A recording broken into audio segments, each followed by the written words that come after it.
Okay, well guys, here we are. We're out this morning. Not one of those things we want to look forward to. It's freezing. It finally happened. And it finally happened. Our well went out. And it does it at the most inconvenient times. So we've had this for what, a little while. It'll run some red. Well, it surges. Yeah. Because it's sucking air in the pump. If the blades are wore out, the propellers, and it's sucking air. And it's cold outside. It's cold. Yeah, you see the steam coming out of my mouth. So we have water caught up in the house. Yeah. So we're ready for that. We've got the animals watered. You finished yours? Yes. So we're ready to change out a well pump. We got to change the well pump out, and it's not something we look forward to when it's really, really cold. So, and not only that, we got to clean the pump house out because I turned my light on in there because it got cold here a while back. And all the insects in the world have come to that warm light inside my pump house, whether it be the roaches, the ants. I just had to put gas on the outside of an ant bed right here and try to kill them back where we can even work in there. They don't care how cold it is. Yeah. So they like the warm. They love it to be warm. The roaches love it to be warm. So we're going to have to clean this pump house out. So we're getting started.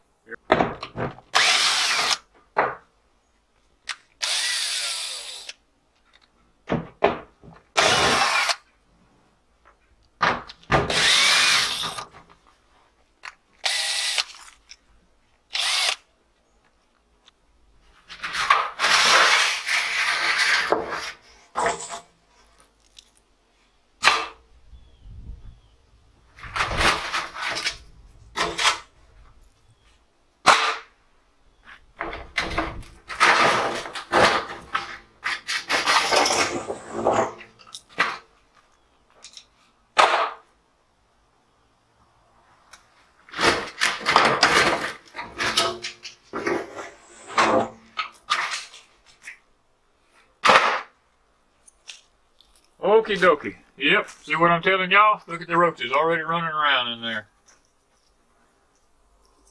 Yep, I gotta get in there with that stuff.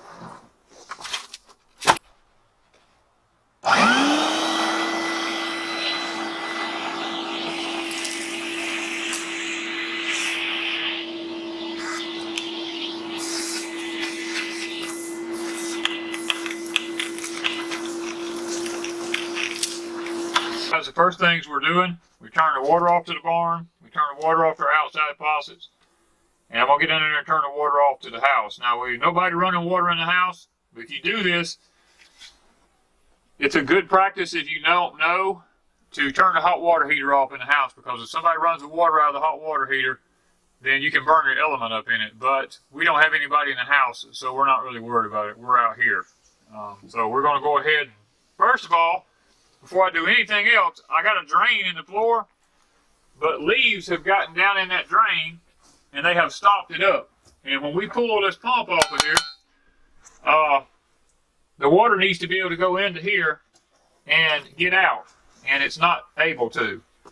So what's happened is we've got something, I don't know what, probably leaves have gotten down in there, but I don't feel them. I just feel water. Have stopped up my drain. Get this undone. Out of the way. Alright.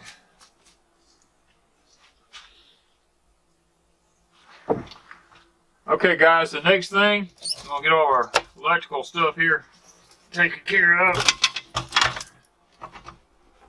There's a breaker under here. We're going to turn that breaker off. I'm going to take this out of here in a little while and just look and see. Yep, we got critters up in there. So, now that this is off, make sure, yeah. We're going to get the pressure off of the pump. So I'm going to open up this valve here, back. I can get it to open, and then close it. Uh-oh, that ain't good. Should have left it alone.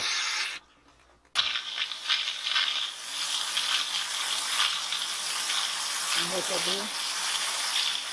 What we're doing is we're taking the water off of our pump, the pressure.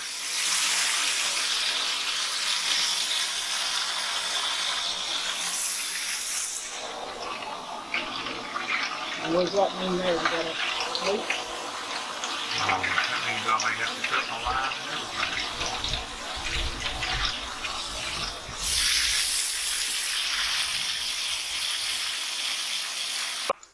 I won't know till I turn the water back on if this is even, it's still popped up.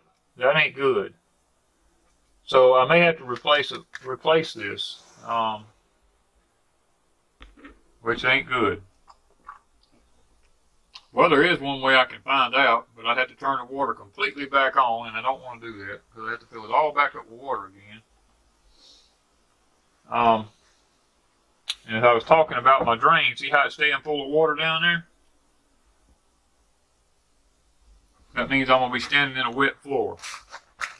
Okay guys, now that we have the pump turned off, we're going to take this loose. We're going to take this off. And I've got to go get some screwdrivers and stuff like that to come back, and wrenches to come back and start taking this thing apart. I got to take off all this insulation right here. I'm going to have to do something right here. Not sure what yet. I don't even know what is there. I got to look. Okay, the last guys who worked on my well for me, they were good enough to put a union here. And that is a godsend. I'm so thankful for that right there. So we'll be able to unscrew this when we get ready to take the well off without having to cut pipes right here. With this right here though, that is a major concern, but we are going to wait till we get the pump put on and turn the well back on, because this might actually work still. I'm not sure. So we'll just have to wait and see. Okay.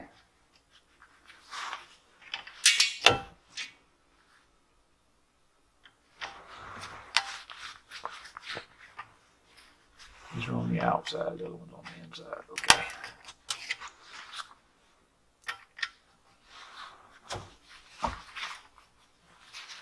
One good thing about this, you can watch the video.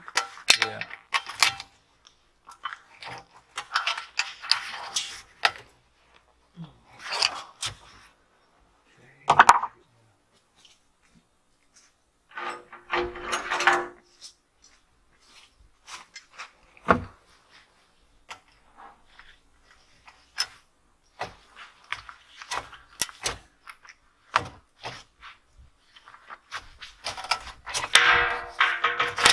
Okay. That's out of the way. We want to make sure we bend them apart so they don't touch nothing. All right, we've got no electricity left here. That's what we want. Now, figure out what size bolt it is under the bottom before I get in there.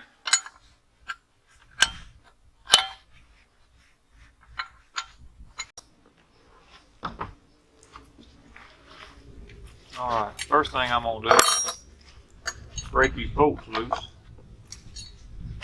If I can get down in this hole, that's the biggest thing here.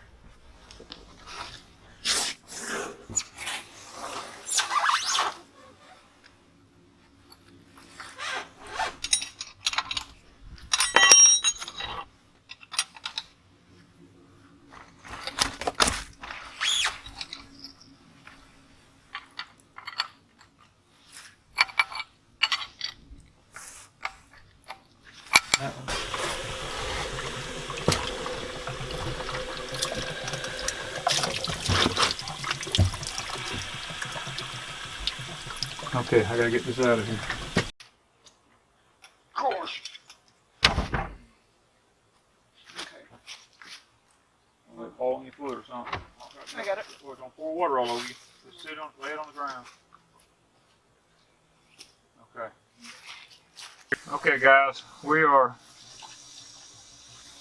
got a mess of build up here. This is really, really bad.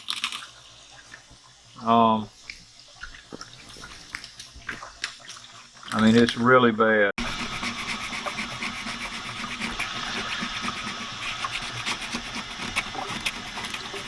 Okay guys, we're finally about to get this cleaned off. This is a part nobody tells you about. About spending 20 minutes trying to clean the surface off where you can stick a new gasket on here. And getting filthy doing it. Now, this is why we stuck the paper towels down in there. So we can pull them out.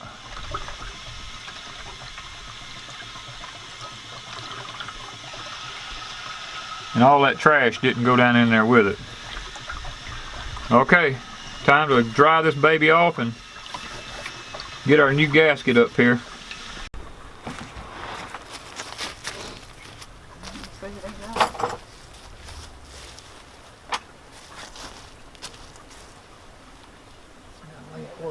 Won't damage nothing.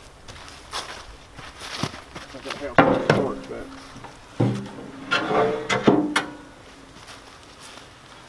Okay guys, we're heading to the barn.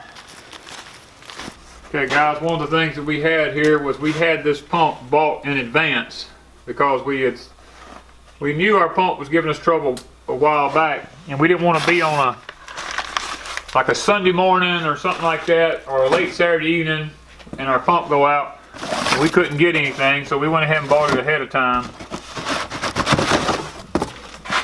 Out of the way. There we go. Guys, what we're going to do, we're actually going to save this, because when we take this pump off, the one we just took off, I can buy a kit to rebuild it with. And that's probably what I'm going to do, is rebuild that pump in my spare time and put it back on this thing and put it back in a box and have it so that in the future, if anything goes wrong with this one, I have that one as a backup. Alright. Sit up on the table. Okay. Okay, what we're doing here, right off the bat, we'll check our wiring here, because these pumps will go 110 or 220. Ours is set up for 220, so we're looking and we're making sure that we're set up for 220, and we are. If it was 110, both of them would be on one side, but because it's 220, we have one leg on this side and one leg on this side. Same thing over here. This one comes from the factory, already preset for 220. We'll just hook our other legs up on here and we'll be good to go with that. I'm going to put a connector in here. We didn't have one in the other one. The wire was just stuck in there randomly. So I'm going to put a connector in here on this one and have a way to fasten that wire off. Okay, one of the things we're doing is we're going to be taking this insulation off of this right here, and we're going to be insulating this one here, because this right here is what will freeze first on a pump. And if it's running, it will keep running. It will not switch off till it burns the pump up. Or if it freezes with it turned off, even though the pressure drops, it will not turn on, because it won't let the pressure come through here to turn the pressure switch on and off. So this is the most important part right here to keep insulated on your pump. We learned that the hard way years ago. So I'm going to, that's going to be the first thing I'm going to do, is try to get this insulated. And then I'm going to get this pipe put in here off of here, because it's got the connector on it that we need.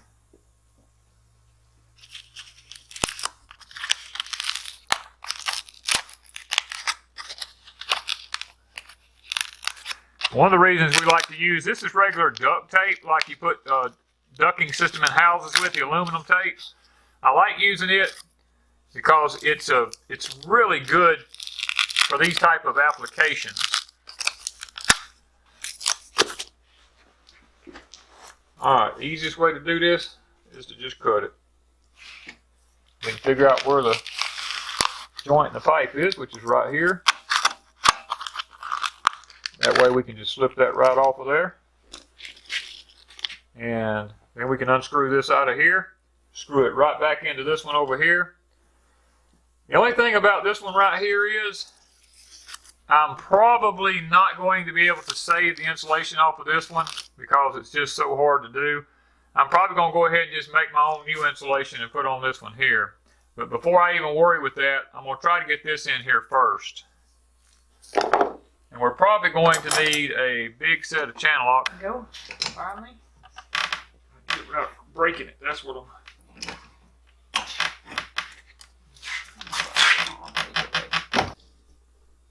This old stuff you put on there like that.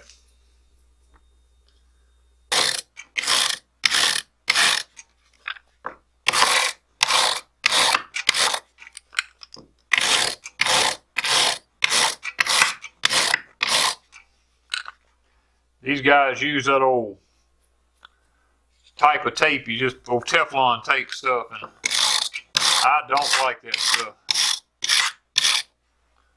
Okay, that, I don't know if that's got it or not. It might have. We'll see.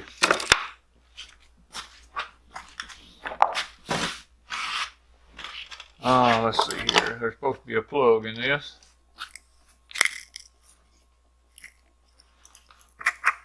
I just want to make sure it's going to start.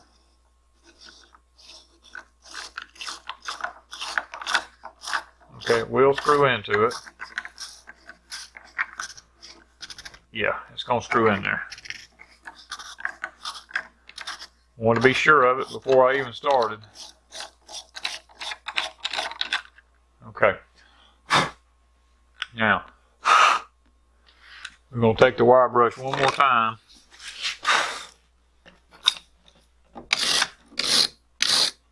Go back over it, just to kind of make sure. Okay, I like the T+2 Teflon Rectiseal. To me, this is some of the best stuff ever made. You can get this for water or gas. Now, the gas is different than this. It's a different makeup, but Rectiseal makes some really good Teflon stuff.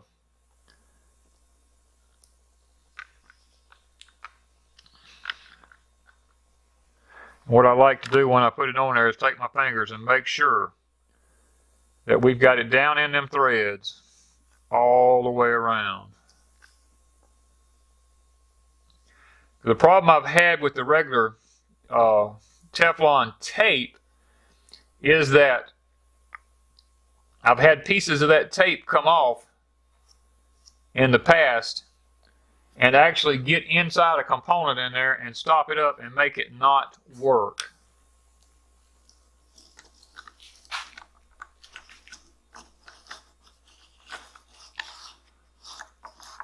We're just praying that this didn't crack when I was trying to get it off.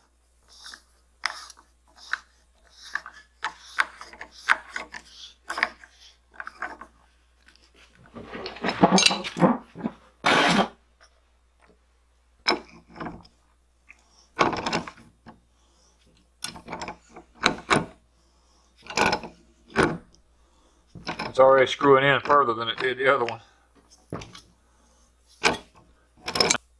Our big thing, you want to make sure you just don't damage the face of this right here. That's our main thing right there.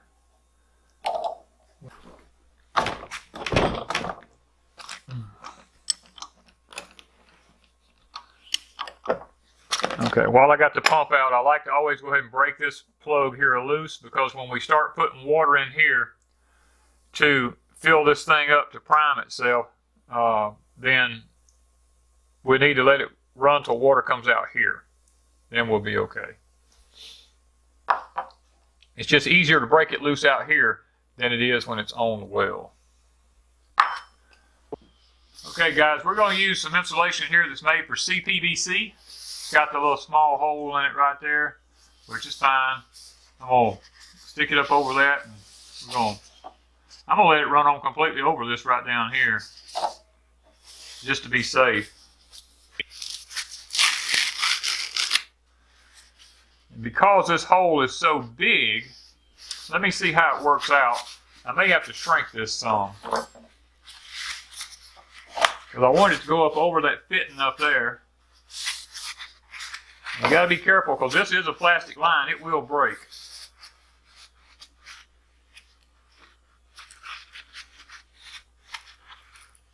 So I'm going to take some regular ductwork tape, And I'm gonna go ahead and just tape this up, and we'll show you the next phase as soon as we get that taped up. We took the little plug out of here. We're getting ready to put our pressure gauge on. This is where you want to be really, really careful at right here. Is because that hole is so tiny in the end of it. See how little that hole is? It's really tiny. You want to make sure that nothing gets in that hole. That's one reason I like using the liquid Teflon, is I can just take a little bit of it at a time, and I can work it around them little fine threads. You don't want to over tighten all this because this is brass. We can get her started there and find out how. Anytime you got little fine threads, it's kind of you can cross thread it real easy. So you have to be really careful. Don't turn on the gauge. Now, once you get it started, take your hands off the gauge. They have a brass fitting underneath it. You can put a wrench on and turn.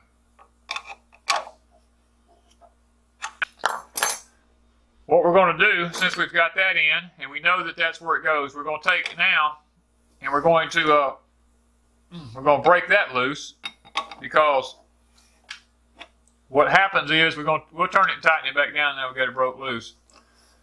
When we get out yonder, we're going to take the plug out over here we talked about. We're going to take this out. We're going to pour water in it until it comes up to here, so that when we turn the pump on, it already has water in it, and it will pick its prime up real quick.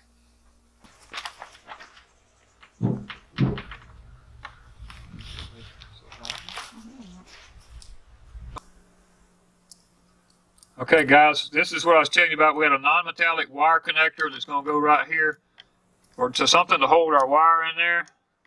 I'm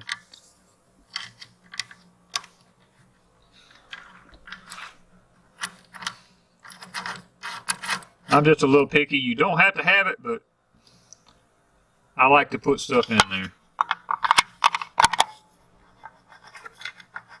That'll give us something to clamp our wire down too. Okay guys, it's dried out really good. Yeah. Now, the gasket comes with a sticky on it. And it goes like that right there.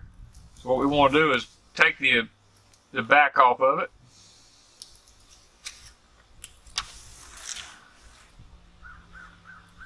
I like to apply it to this right here first.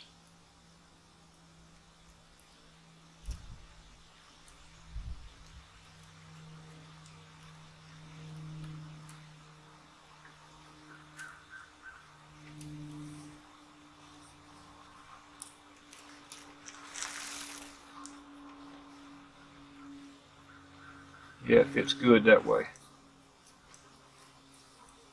Make sure it sticks good. That's why I spent so much time cleaning this off, is because I knew this gasket had to stick here, and I want it to stick good.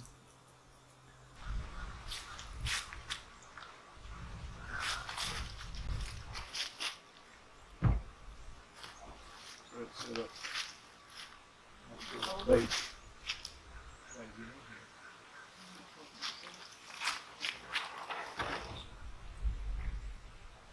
Watch it, don't let it fall.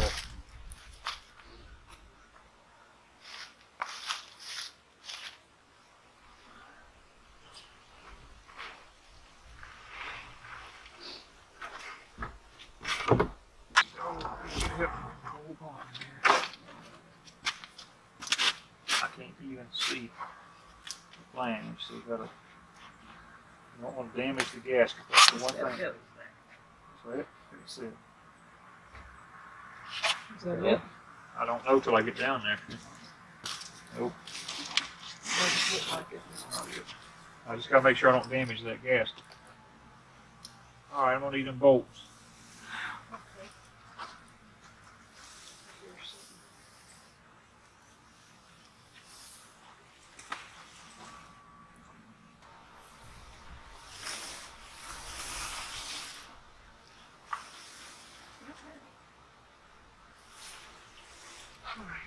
Which tool? 3/4 inch and 11/16 3/4 inch. and 11/16.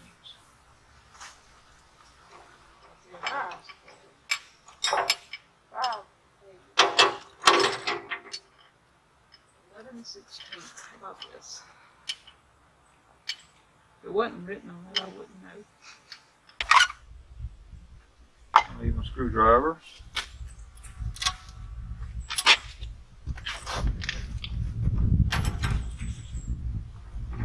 And my pliers. This.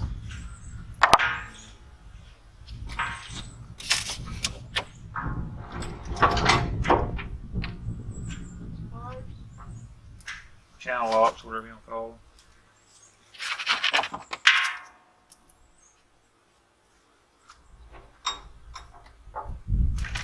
Getting this into that.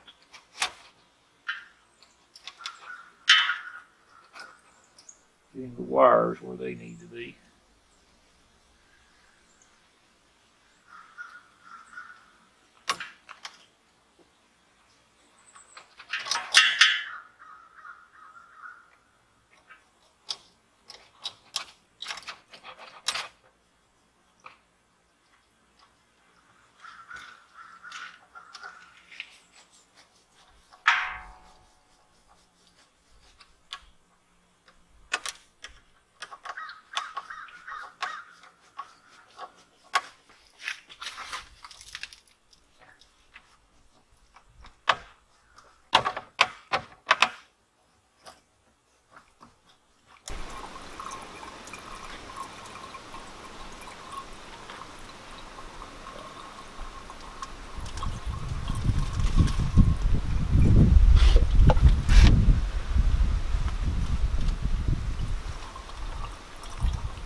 Coming out my hole over here. I don't want to waste my water.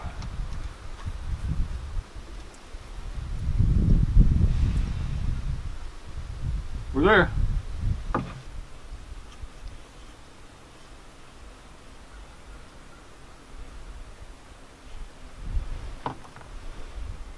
We'll make sure we don't get nothing in this hole because it will stop up your gauge and your gauge will not work.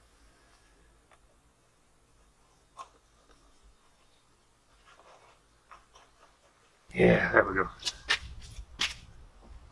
Okay, guys. This is a moment of truth. Take this back off. We're probably going to have to adjust pressures and everything else. Usually, the instructions for adjusting pressures is inside this cap right here. All right. If I can get this lid up.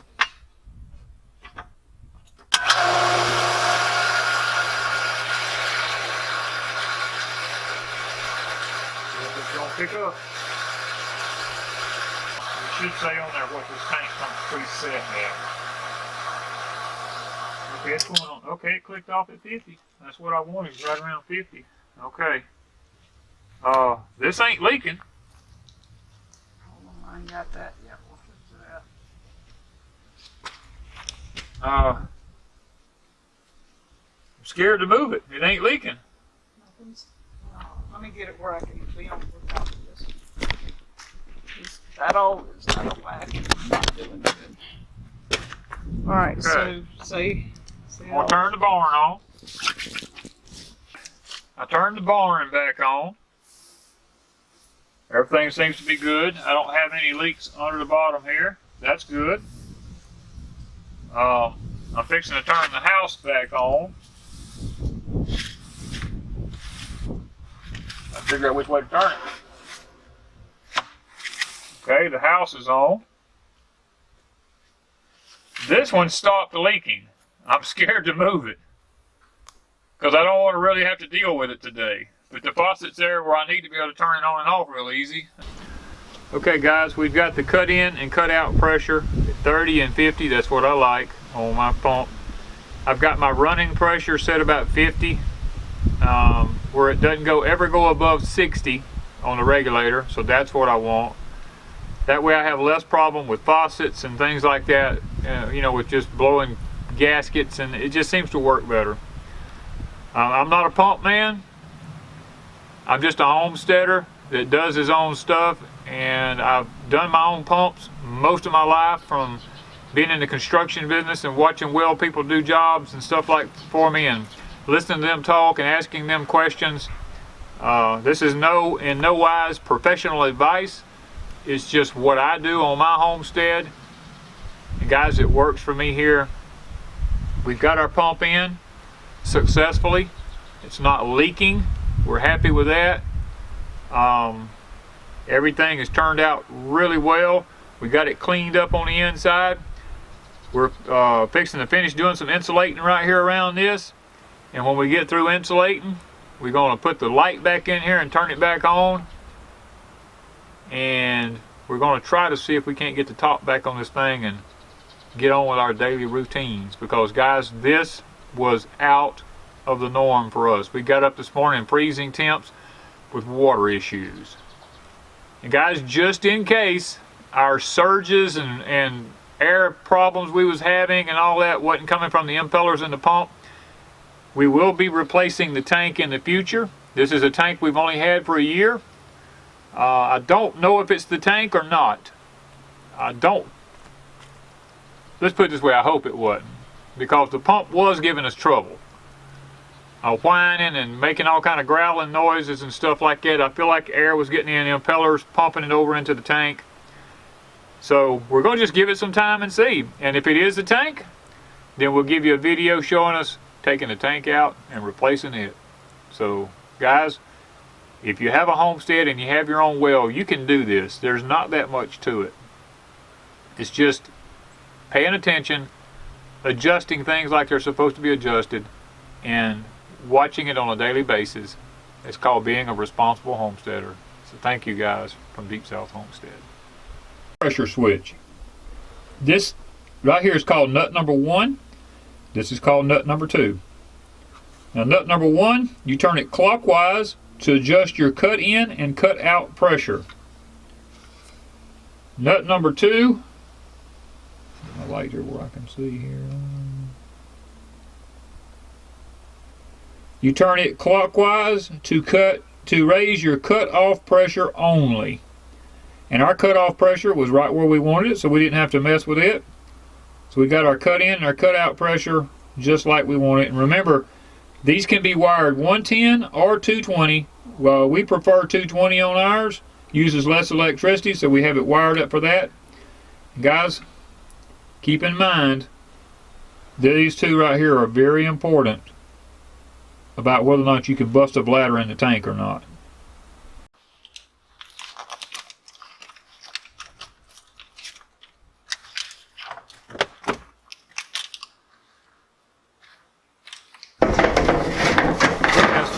Places they have to go.